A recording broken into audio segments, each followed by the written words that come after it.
I wonder often if there's any relationship between guilt and gold. That the love of money is the root of evil. It's a very true saying.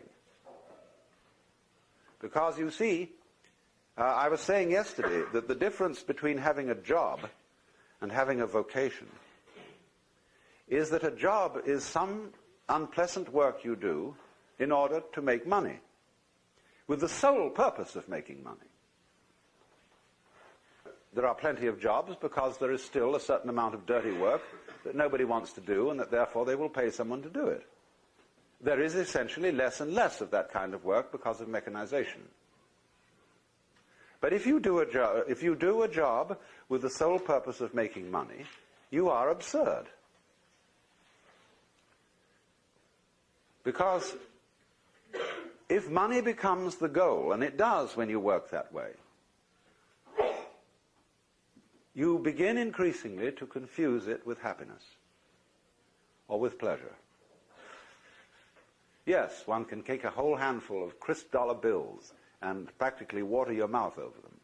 But this is kind of a person who is confused, like a Pavlov dog, who salivates on the wrong bell.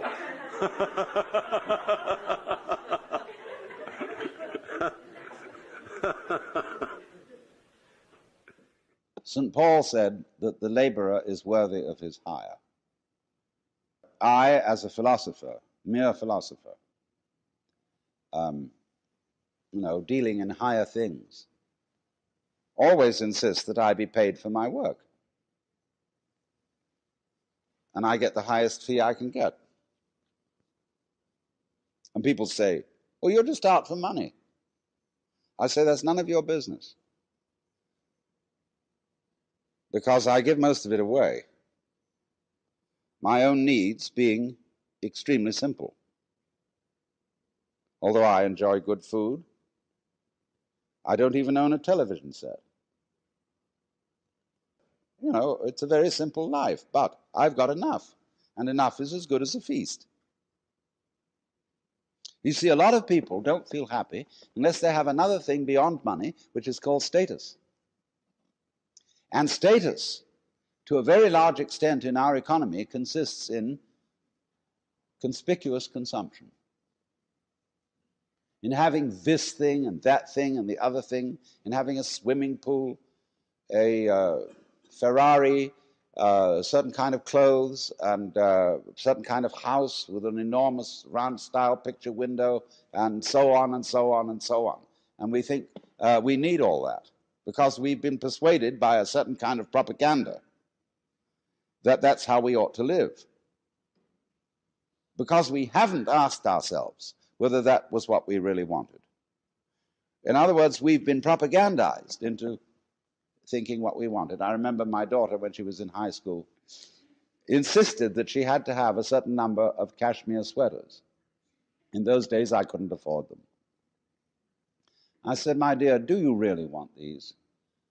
Or is it just that you've been reading ads in the magazine or listening to the other children?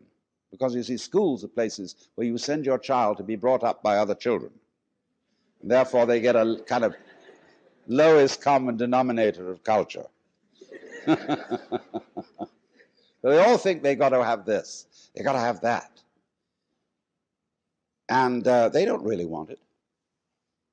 If they sat back and considered, do I need all that? Is this trip really necessary? They would come to the conclusion that it wasn't. And that would be very important because they would save energy. You all know, of course, that we are nearing an energy crisis. That there is not enough physical energy going to be available for all the things we think we're supposed to do, to go rushing around and so on. So we need to take towards commerce a more relaxed attitude.